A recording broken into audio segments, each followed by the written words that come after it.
Did you know that you can watercolor with dye inks? Today I share 3 easy techniques that anyone can do. Hello and welcome back to another Take 2 with Therese at Altenew, and today I have 2 beautiful floral cards to share with you.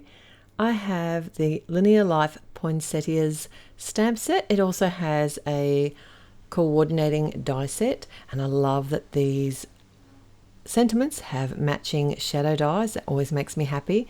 And I've also got the simple colouring stencil. We're going to be using all of these products today along with some fresh dye inks. Now I'm using the rose petal set of inks here, but you can use whatever colours you have. You can use any dye inks for this technique actually, as long as they're water based. Because they're water based, I am going to be using some watercolour cardstock. Now I have got the ultra sticky mat in my stamp wheel. It's really handy when it comes to this thick cardstock. My first technique is actually adding watercolor using the stamp itself. So you may have noticed I've actually flipped the stamp over. We're going to add ink to the back of the stamp. So I'm using the lid of my stamp wheel to pick up the stamp, and there's enough surface area that it's picking it up. They're photopolymer stamps, so they're nice and sticky. And I've added the ink directly to the back of the stamp, spritzed it with some water. This is just plain tap water, and then I can stamp it as I normally would any other stamp. While it's still wet, because I want my colours to mix a little bit, I'm not waiting for my layers to dry in between.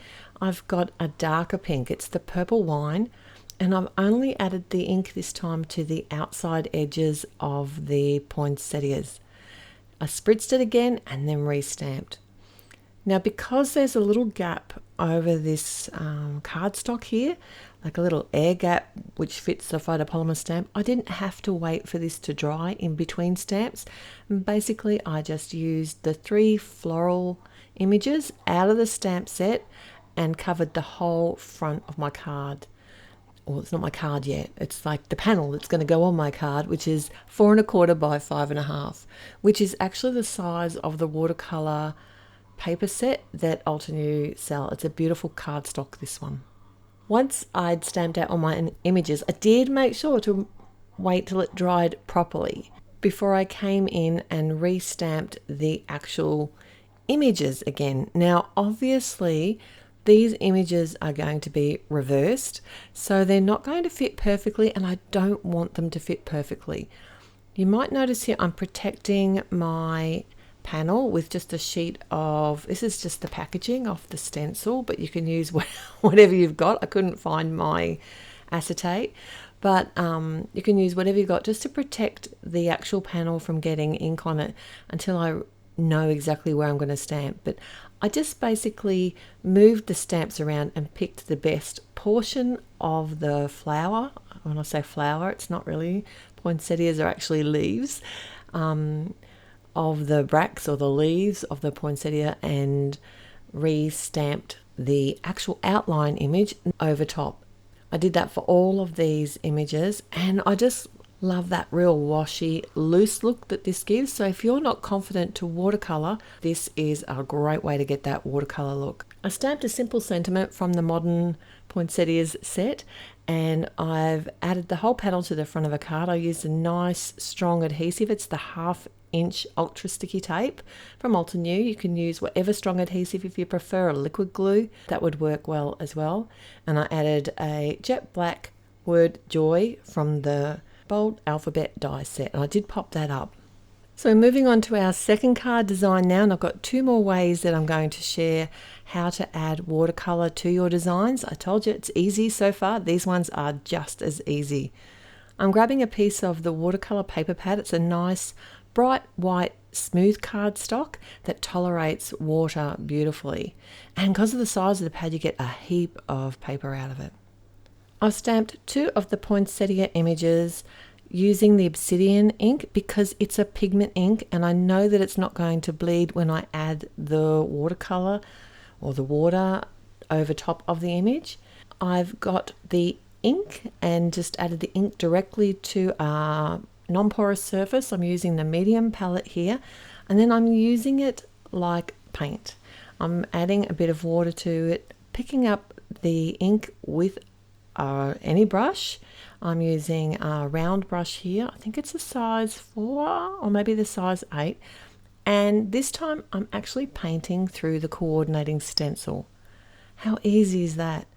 The trick here is not to add too much water because it can bleed beneath the stencil and it will give you a more of a washy look if that's the look you're going for, or you could just freehand it if you don't have the stencil. This is a very simple linear design and this watercolor look is perfect for this.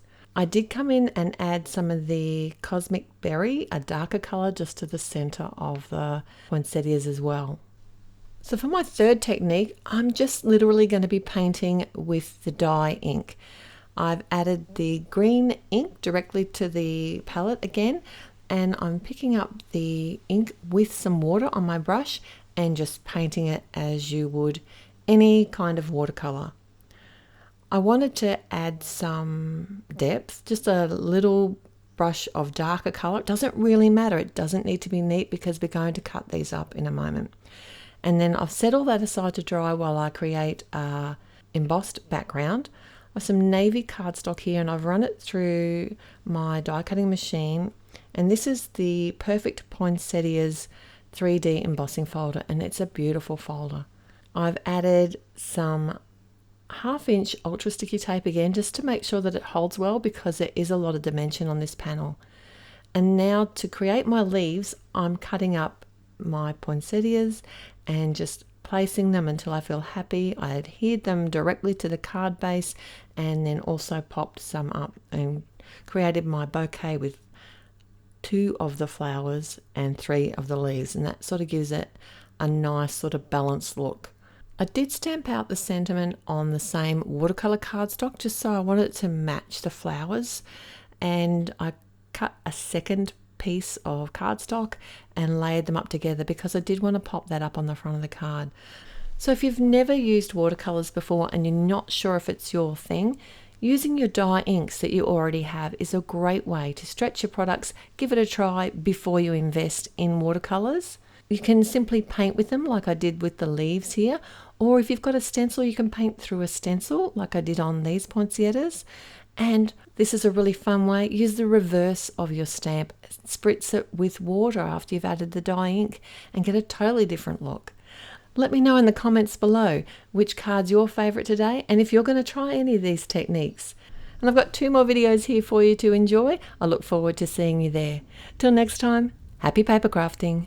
Bye.